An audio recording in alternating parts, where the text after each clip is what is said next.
Hey Forerunner, Casey here. I hope you guys are doing well. Today we are in session 3 in our series on the book of Exodus, and I'm excited to get right into it today. We are going to finish discussing 3 of the 5 women who played a significant role in the deliverance of Israel. But before we get into the last 3 women, what I wanted to do was give you just a quick recap in case you have forgotten kind of what we've talked about. If you remember, the book of Exodus starts with the Pharaoh kind of having this unfounded fear that Israel was going to become a great and mighty nation that would eventually overtake Egypt, that perhaps they would maybe side with Egypt's enemies during war or something to that effect. And so as a result of that unfounded fear, Pharaoh sought to control Israel. And so he put them into slavery and oppression, thinking that perhaps that might make Israel, not so mighty of a nation. Well, his plan backfired, and with oppression and persecution, Israel actually increased and became even stronger and even more mighty. And so plan A didn't work, so Pharaoh had to then move to plan B. And last week we talked about plan B. That was where he brought in the 2 midwives, Shiphrah and Puah, and he said, hey, listen, during childbirth, I want you to check and see if the child is a boy or a girl. And if it's a boy, I want you to kill him and make it look like an accident. But as we discussed, Shiphrah and Puah, they feared God. They didn't fear Pharaoh. And because of that, they defied his order, which essentially saved thousands of children. And we noticed that God actually rewarded them for fearing God over Pharaoh and gave them the one thing that they put their lives on the line to save, which was their family. And so at the beginning of the story, Shiphrah and Puah, they were barren, they had no family, and at the end of the story it says that God rewarded them with a family of their own, and it's pretty incredible. So plan A didn't work, enslavement. Plan B didn't work, which was kind of secretly killing boys at childbirth. And so Pharaoh then moves to plan C. And last week, we ended with the last verse in chapter 1, where he enacts plan C, which was, rather than giving a private decree to the midwives, he gives a public decree to his armies. And now the Egyptian armies are going to go and remove forcibly all the baby boys that were born, and they were going to throw them into the Nile. Right, and that's kind of where we left off last week. Just a quick little side note, one of the reasons that scholars say that Pharaoh wanted to throw the children and drown them into the Nile rather than any other kind of horrific way of murder was because they worshipped the Nile as a god or a goddess. And so that was almost a form of worship as well as just saving his own skin. And so it's an atrocious sin, but that wrapped up chapter 1. We are officially in chapter 2 right now, and I'd like to pick up in chapter 2, verse 1. Now, a man from the house of Levi went and married a daughter of Levi. The woman conceived and bore a son, and when she saw that he was beautiful, she hid him for 3 months. But when she could hide him no longer, she got him a wicker basket and covered it with tar and pitch. Then she put the child into it and set it among the reeds by the bank of the Nile. His sister stood at a distance to find out what would happen to him. Now, the first thing I want to talk about today is we're going to cover 5 kind of topics, but the first one I want to look at is the marriage. The marriage. Specifically, I want to look at the marriage between Moses' mother and father. Verse 1 tells us something about them that is actually a pretty good indicator of the kind of people they were. Moses' dad's name was Amram, and his mom's name was Jochebed. I have no idea if I'm pronouncing those correct, but that's how I'm going to call it, Amram and Jochebed, right? But what it says in verse 1 is that they come each from the tribe of Levi. And if you know your Old Testament at all, you would know that ultimately the tribe of Israel called the Levites, right, from the tribe of Levi, they would eventually go on to become the priests of Israel. That if you wanted to be a priest of Israel, you had to come from that tribe. And I think that the fact that Moses' mom and dad came from the tribe of Levi almost is a way of Moses trying to tell us and point towards the faith of his mom and of his dad. Now, that argument alone is a little shaky, but there's one more piece to that argument that tells us that Moses' mom and dad were incredibly full of faith, and that's Hebrews chapter 11. Hebrews chapter 11, if you flip all the way over to your New Testament, what you'll find is that this particular chapter, it's rich in theology, but the author is simply trying to say, hey, listen, without faith, you can't please God. And it's always been that way. That's not just a new covenant kind of thing. It's not just a new thing post Jesus, right? That actually, since the very beginning, God's always been about faith. And so here's what the author of Hebrews does, is he takes us on a journey through all of these kind of central Old Testament figures and explains via scripture how ultimately it was their faith that found them favor with the Lord, and their faith that ultimately saved them. And so he hits people like Abraham and Isaac, and then he hits Moses and so on and so forth. But one of the things that I think is very interesting is that all of these guys are like big name people, but sandwiched in between the patriarchs and in between Moses, in verse 23, we actually find that Moses' mother and father are mentioned in this chapter that has been dubbed the Hall of Faith, right? That their faith is so great that the author of Hebrews takes a second, right, to describe their faith to his readers. I'll read it to you. This is Hebrews chapter 11, verse 23. It says this: by faith, Moses, when he was born, was hidden for 3 months by his parents because they saw he was a beautiful child, and they were not afraid of the king's edict. So, not only do we have the fact that Moses' mom and dad came from the tribe of Levi that speaks of their faith, but we also find in Hebrews chapter 11 that their faith is mentioned. Now, I want to take just a quick detour from the book of Exodus and take a look at Hebrews chapter 11 for just a second, because I think it paints a very important picture for us, and I have the opportunity to talk about it, so I'm going to.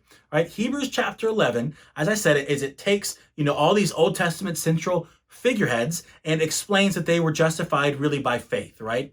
And what's interesting is you'll find a pattern. The pattern is this. It says that so-and-so, it was by faith that so-and-so was justified by doing this, right? Or they'll say, by faith, Abraham offered up Isaac.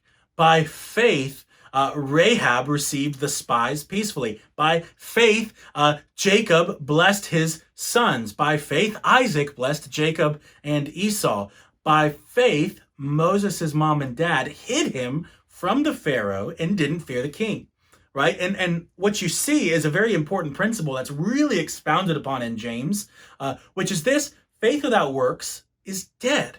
Faith without works is dead. And I want to take a moment and explain to you what that means, because I think Hebrews 11 does a masterful job at giving us an example of what it means to have faith and works together, but yet not to be justified by your works, right? Listen, ultimately, faith has to have action behind it.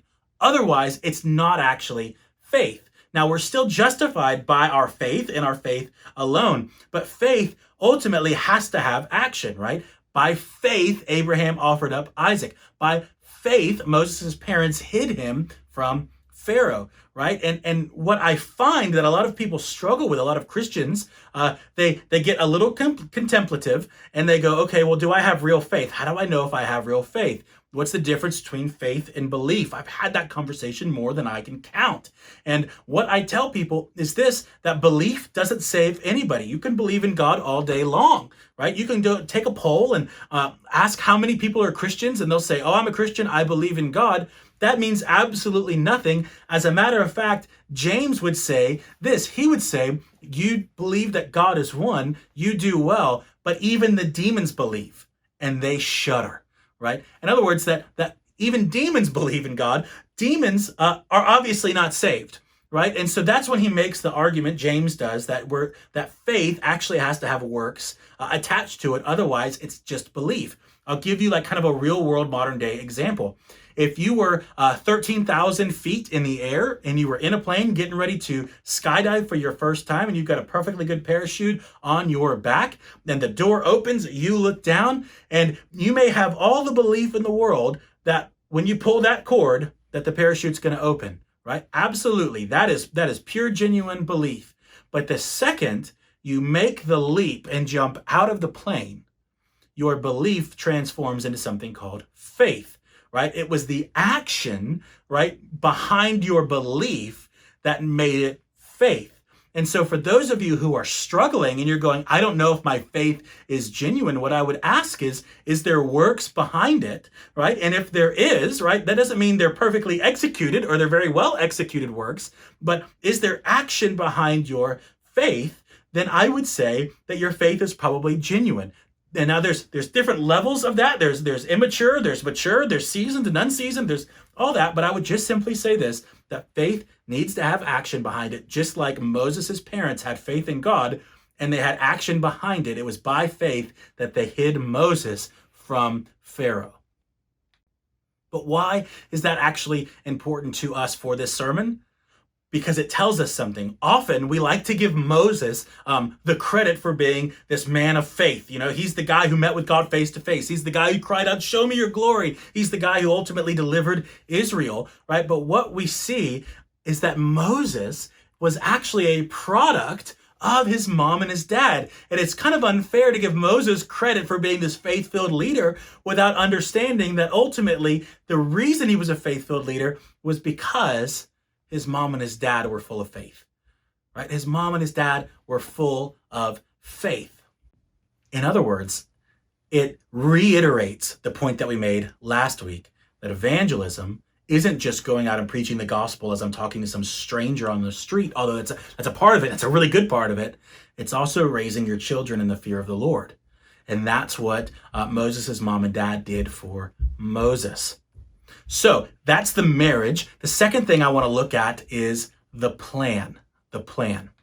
Before we can look at the plan, what I need you to do is I need you to do a quick little exercise for me. I need you to picture, right, what you know about the birth of Moses, right? And I want you to throw it all away.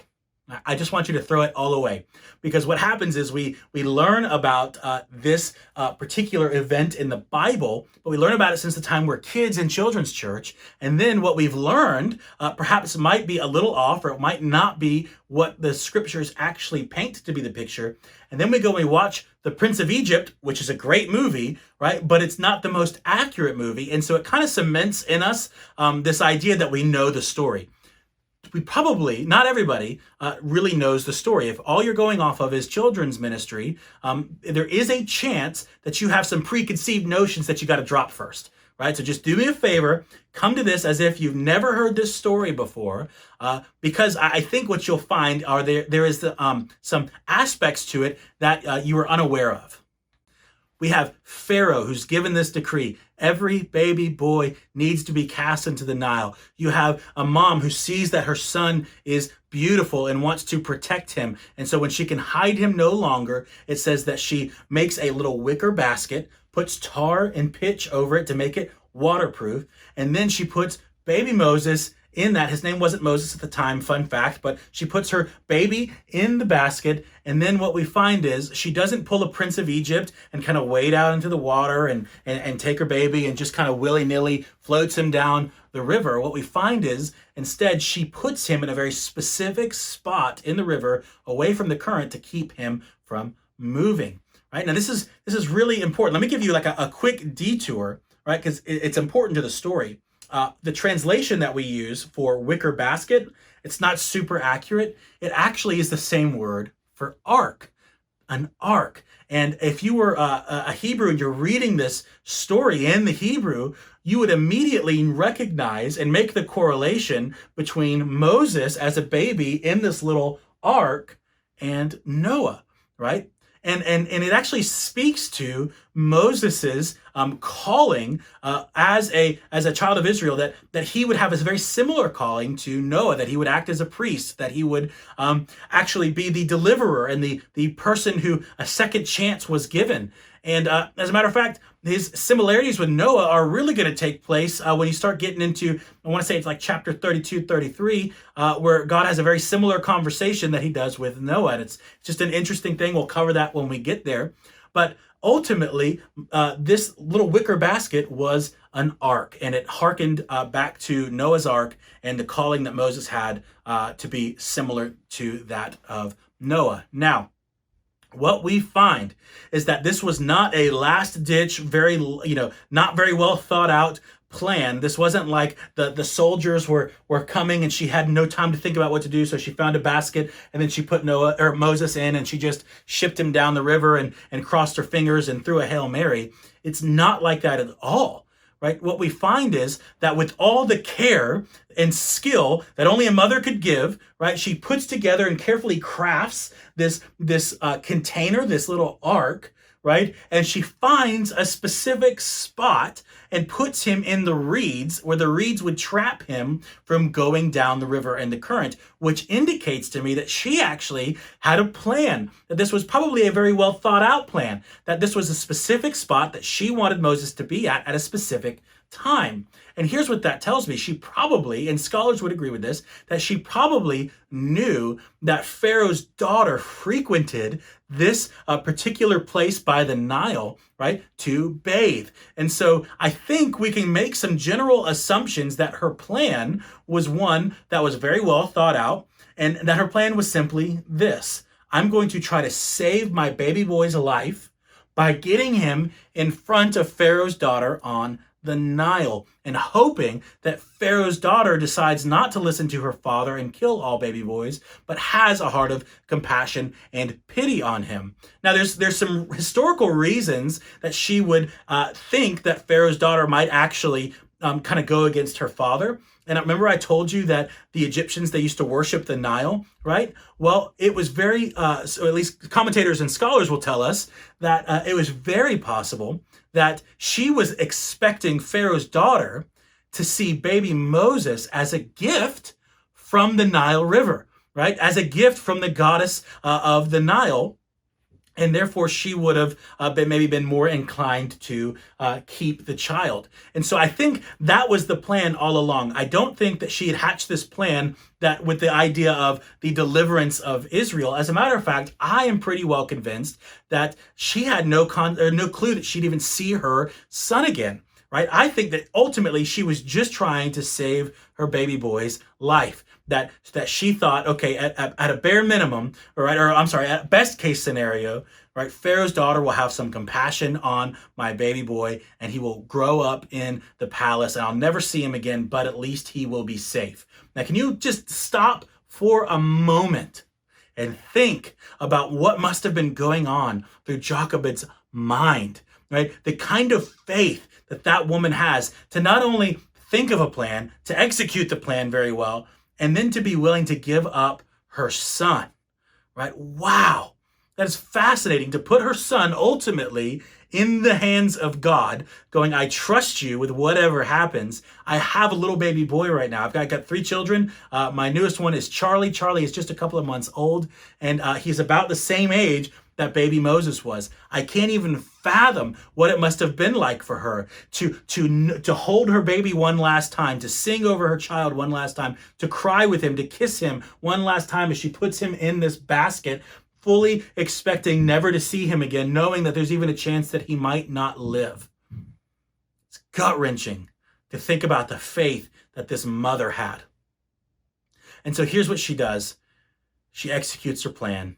She walks away, but not before having a conversation with Moses' sister, her other daughter, Miriam, right? And what she told Miriam undoubtedly was, I want you to stay close to baby Moses, right? Again, that was not his name at the time, but we're going to call him that, right?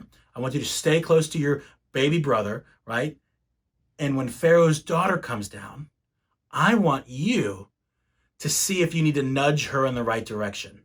Right? If she's kind of wavering, going, should I keep the baby? Should I not keep the baby? I want you to stand guard. I want you to stand around and wait for the opportune time, right? And see if you can maybe nudge her in the right direction if it doesn't seem to be going well, right? Again, the goal was, let's get baby Moses, right? Let's get him in front of Pharaoh's daughter and hope she has some compassion and decides to keep the child for herself.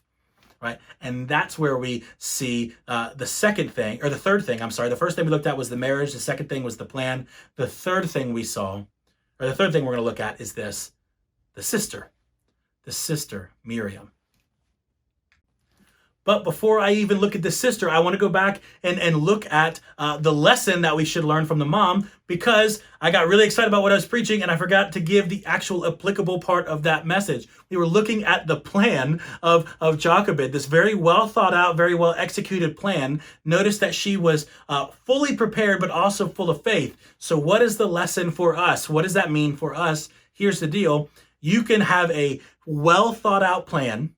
You can execute it well and still be spirit-led and full of faith, right? You can have a very well thought out plan and still be spirit-led and full of faith.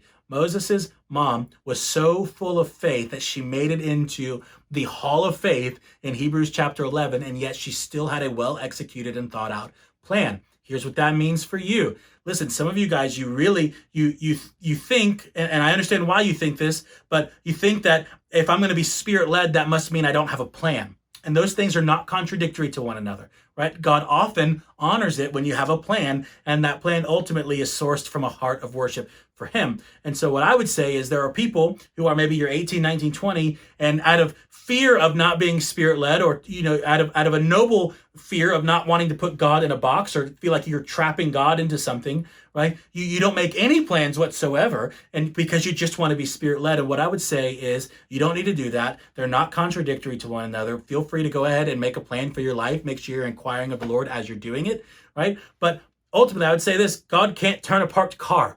Right? You got to be kind of moving in a direction. And if you're acknowledging him in all of your ways, he will straighten your paths, right? So it's okay to have a well-executed plan, a well-thought-out plan, a plan that's been, birthed in your time with the Lord, perhaps, and still be spirit-led. Now, what I would also say is this, that we don't need to hold to our plans so tightly that if the Lord says drop them, we don't, right? We always want to be like Abraham, right? And be willing to give up Isaac, so to speak, or for us, be willing to give up our plans absolutely for the Lord. But that doesn't mean we don't have plans right off the bat.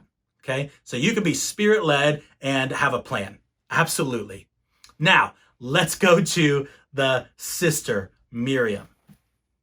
Remember, Miriam was kind of waiting kind of near Moses and waiting to see what would happen to him so she could kind of maybe nudge Pharaoh's daughter in the right direction and report back to her mom how her plan went. And I want to pick up in verse 5 and we'll read through, I forgot where we'll read through, but we'll start with verse 5. The daughter of Pharaoh came down to bathe at the Nile, with her maidens walking alongside the Nile. And she saw the basket among the reeds and sent her maid, and she brought it to her. When she opened it, she saw the child, and behold, the boy was crying. And she had pity on him and said, "This is one of the Hebrews' children."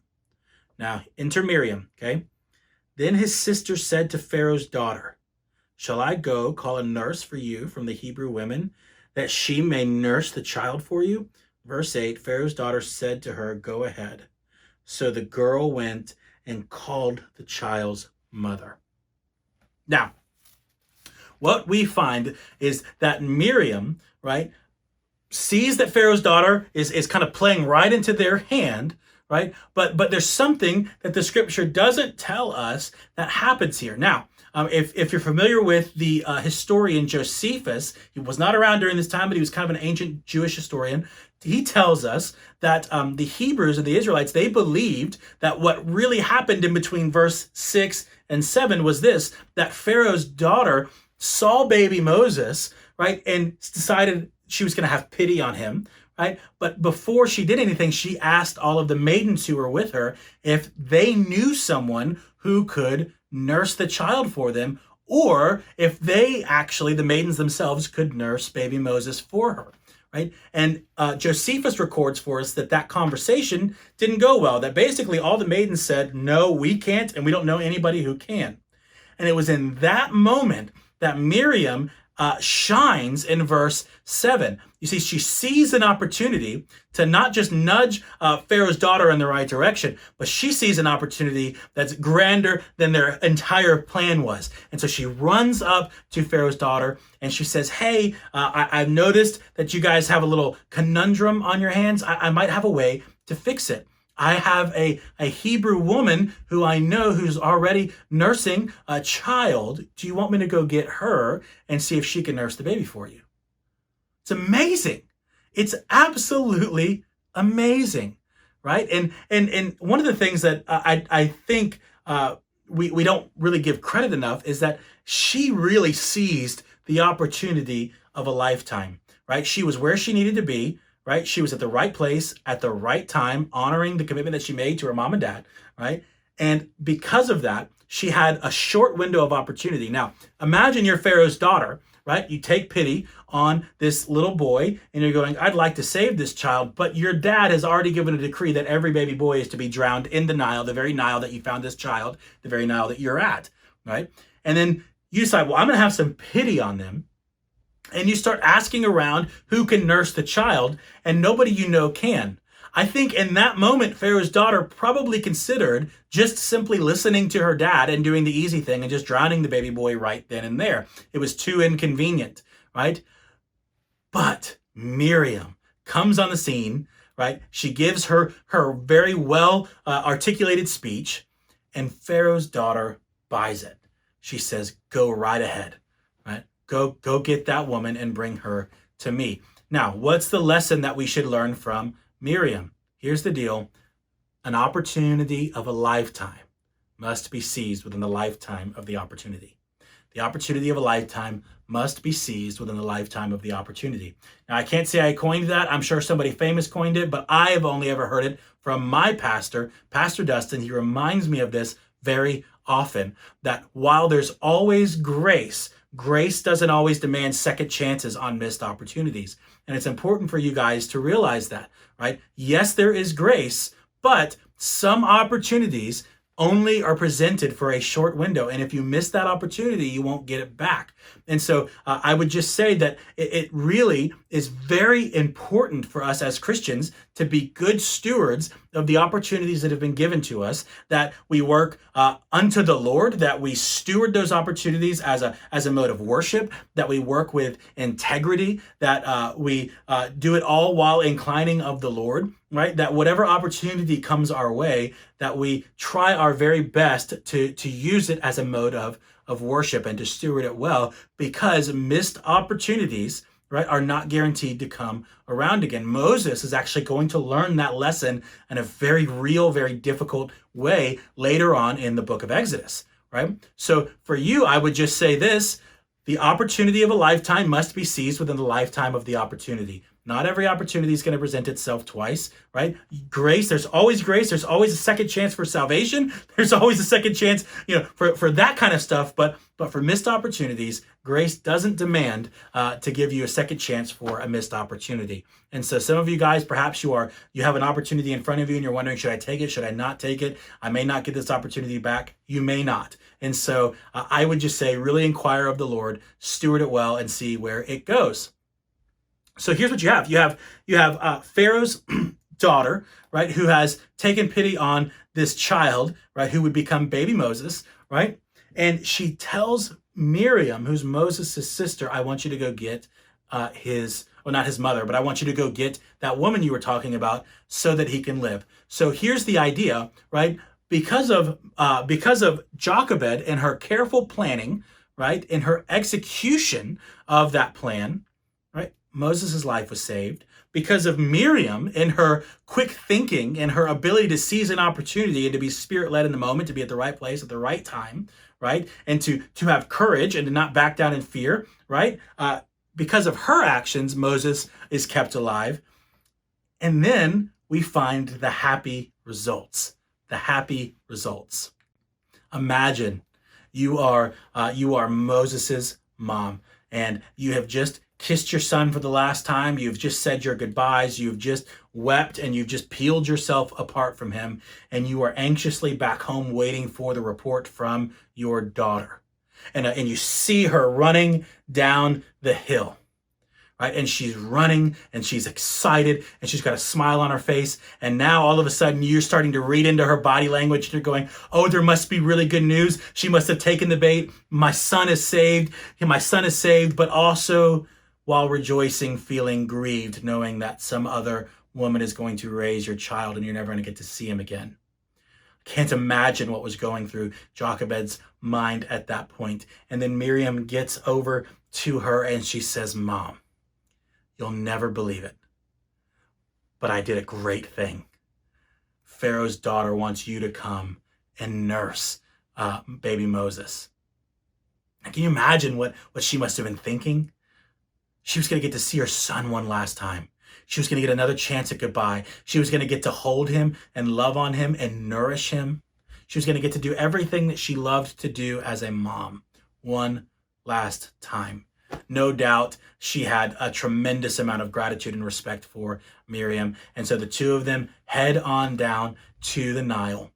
And I can only imagine that they were having to contain their excitement that this is getting far better than they expected it. And it was going to continue to get better. Jochebed would get to hold and kiss and nourish baby Moses one last time. But not only that, Pharaoh's daughter would come with verse 9. So let's read verse 9. This gets just really good. Then Pharaoh's daughter said to her, take this child away and nurse him for me, and I will give you wages. So the woman took the child and nursed him. The child grew, and she brought him to Pharaoh's daughter, and he became her son. And she named him Moses, and said, because I drew him out of the water. Wow. The happy results. Right? The happy results. Jochebed thought she was getting one more opportunity to see her son, right? One more chance to say goodbye. And instead she walks into the Pharaoh's daughter saying, hey, I have an idea. Why don't you take this child for me and you can raise him, right? You can nurse him. And not only that, I'll give you protection. I'll give you royal protection. You don't have to hide him. And then to make matters even better, I'm going to pay you for it. I'm going to pay you for it. Wow. Think about that. If you're Jochebed, think about that. That's your child. And not only are you going to get to hold him one last time, you're going to get to take him home and you're going to get to raise him and you're going to get paid to do it and you're going to get royal protection. This is like better than anything she could have ever dreamed. What's the lesson? What's the lesson? The hand of God is always on the heart of faith. The hand of God is always on the heart of faith. Here's the deal. Jochebed was faithful. She loved the Lord. She loved her son. She was spirit-led, right? And she ultimately left the results up to the Lord, right? And God rewarded her faith, just like he would reward Shiphrah and Puah's faith, right? He gave them a family. He was going to give Jochebed back her family, right? Listen to me, guys. The hand of God is always on the heart of faith. God is always pleased when you are making decisions out of faith and out of worship and adoration for him. Even if sometimes you make the wrong decisions or you make a mistake, ultimately the thing that God is looking for is your heart for him, and do you have faith and do you trust him? And when you do that, I'm telling you, there is a level of blessing and reward that you can't even fathom. It goes far beyond what Jochebed was hoping, which was, let me just save my son's life. Instead, it was, I get my son back plus payment plus protection. It's incredible. And listen, that's what you guys can expect, not in an arrogant way, right? And not certainly because you deserve it, but that's just how God works. He loves faith. The Bible says it's impossible to please God without faith. And so the hand of God, the favor of God, the reward of God, the blessing of God is on the person who's full of faith. Now, that doesn't always mean material things. That doesn't always mean that things are going to be roses all of the time. But I promise you, God is just, and he will reward the person of faith, either in this life or in the next life. And so what I would say is all of your decisions primarily need to be unto worshiping the Lord, and need to be through the work of faith, right? I'm doing this because I have faith in the Lord. I don't care whatever it is, do it for the glory of God, right? As long as it's, don't get it twisted, don't start sinning for the glory of God. That doesn't work, right? But I'm gonna go to school, I'm gonna do it for the glory of God. Right? I'm going to wash these dishes at my work, but I'm going to do it for the glory of God. I'm going to honor my mom and dad and listen to them even when I disagree with them, but I'm going to do it for the glory of God. That's the heart of faith, right? Doing things, the hand of God is always on the heart of faith. You will walk in favor and blessing that is just unprecedented in your life if you start living that way, just like Jochebed. It's incredible. So we've talked about Shiphrah, we've talked about Puah, we've talked about Jochebed, and we've talked about Miriam. Those are 4 women. I want to circle back and I want to talk about the 5th woman. Right, the 5th woman who ultimately the entire deliverance of Israel depended upon. And that, oddly enough, is Pharaoh's daughter. Pharaoh's daughter. Let's circle back around and look at a few verses. Let's look at verse 6. When she opened it, this is the basket, she saw the child, and behold, the boy was crying. She had pity on him and said, "This is one of the Hebrews' children." Now, that one verse is so incredibly powerful. That translation is a little wonky. That word pity is actually better rendered compassion. The NKJV does a great job with that. It says that she had compassion on Moses.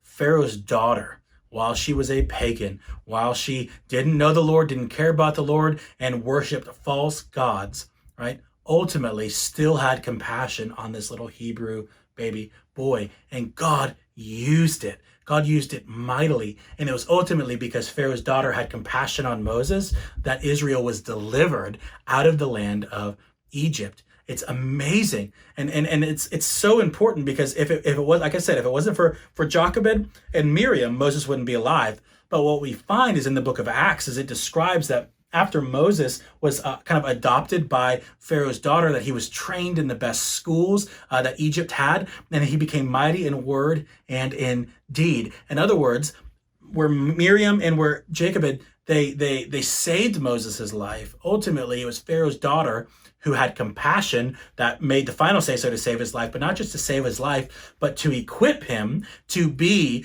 all that God needed him to be as the deliverer of Israel. That she would send him to the finest schools, that she would teach him everything about Egyptian culture. And we find that ultimately it's because of compassion that all of that even happened. So where the enslavement of a nation began with fear out of Pharaoh and assigning false motivations to the Israelites, the deliverance of Israel was birthed out of compassion. What's the lesson for us? Never underestimate what God can do with a person who's compassionate. Never underestimate what God can do with a person who is compassionate. Listen to me, guys. It's through compassion that God delivers nations. It's through compassion that he heals the sick. It's through compassion that he raises the dead. And it's through compassion that Jesus would cast out demons. Ultimately, compassion is the thing that unlocks maybe the heart of God or the power of God in our life. And I'm a little concerned about the state of the church, and honestly, even the leanings and tendencies of my own heart, because I feel like it's getting more difficult for us to operate in compassion. I find that the church, at least in the Western world, is offended very easily, not just by each other, but by the world, that we get upset and offended over the other political party, or golly, we hold grudges against the other denomination, right? It's so easy to hold unforgiveness and bitterness and to not have compassion on our fellow man. And what I would say is, if that's the state of your heart, if that's the state of my heart, God will never use us for anything of great value to the kingdom, right? He requires a heart of compassion, right? So much so that look what he did. Just think about this. Look what he did with Pharaoh's daughter, who was anti everything that God was about. She had compassion, and God used her ultimately and used that compassion to deliver a nation. Imagine how much more for the person who actually loves God and is for God and then has compassion, right? Never underestimate what God can do when you have compassion, right? I want to leave you with a quote today, right, from Dietrich Bonhoeffer. It says this: "We must learn to regard people less in the light of what they do or omit to do, and more in the light of what they suffer."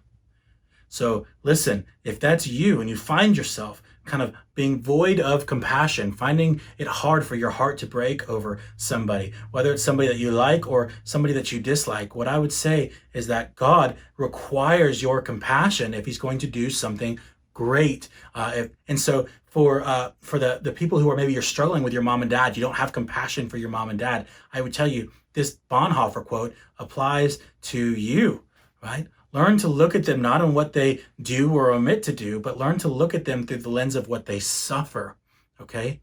Learn to look at the bully in school of how they suffer, right? Learn to look at the person who's just, ruined your life or slandered you, or the other, maybe the opposing political party, or, whatever it is, right? Whoever you're having a hard time showing compassion for, start thinking about them in light of what they suffer, knowing that the enemy has run rampant on this entire earth, and everybody is suffering, and everybody is a product of the things that they have suffered, the things that have hurt them. So, right? So nobody's made it through this earth unscathed. Everybody has issues, and everybody has deep wounds. And if you can learn to see people through those wounds, you can learn to have compassion. If you can have compassion, you can watch God bring deliverance, and you can watch God bring reconciliation. So listen, I love you guys. I look forward to seeing you soon. Make sure to tune in next week as we start to look at Moses as he has grown up, and some big mistakes that he's made, and where those mistakes got him.